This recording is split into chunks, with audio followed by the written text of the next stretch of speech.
Hello. So get your props out ready. I'm going to show you Dragonfly pose in Yin Yoga.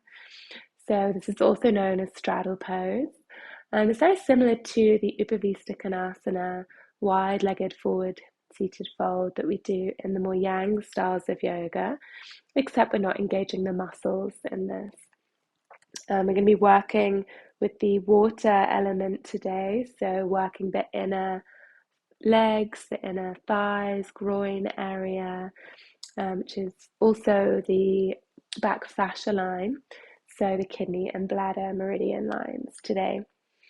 And if you like to sit up on a blanket or cushion to begin with, that's a really nice way of having that forward tilt with your hips, your pelvis, so it will help with your forward fold.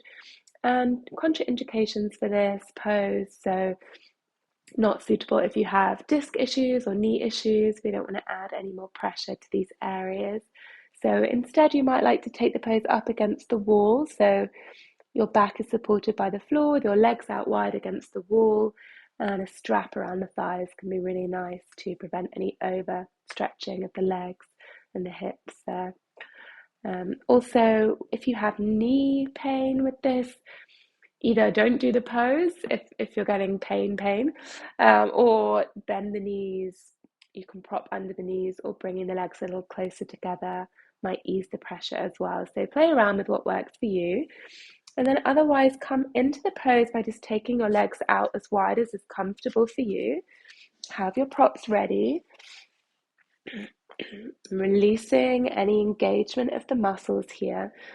See what might work for you today. So perhaps blankets under the knees or legs to support the joints here. Maybe you'd like blocks instead if you have these, or some books. Different heights might feel better or worse for you. So again, just check in there. And then when you fold forward, you might not need or like the cushion under your seat. So just see if it makes a difference for you. And if you don't want to fold all the way down, perhaps you have disc issues or this is enough of a hamstring stretch for you, you can take the bolster here and just support the head with it as you remain in this pose. We'll be here for about 3 to 5 minutes. So you really want to find what's comfortable for you. If you want to go lower in the pose, you could take your props like this, make a little stack of the blocks and then have your bolster over the top. And again, you could take different heights of this, so just experiment.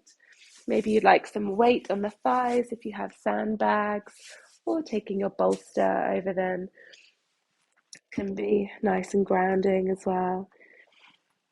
I'm just showing you a few options here, so you've got some things to try. Maybe blocks, supporting the head with the thumbs in prayer position can be nice as well. And if you do have the flexibility and you're folding all the way down, maybe your forehead's on the ground, maybe you've got your elbows on the ground with your head in your hands. You might like to take the pose over one leg at a time. And you can really let the head hang heavy in all of these options. Allowing the back to round here is okay.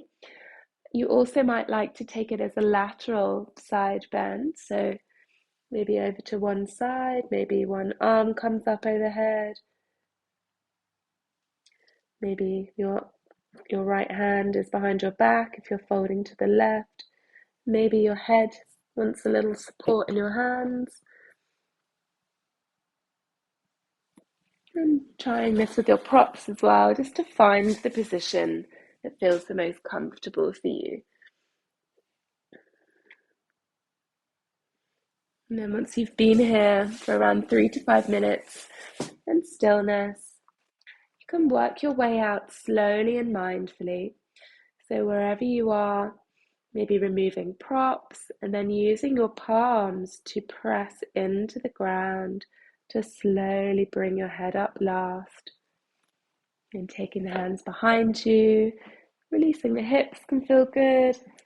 And then maybe using the hands to draw your knees in towards you before you take pentacle pose. your counter pose to really feel the full effects of this posture.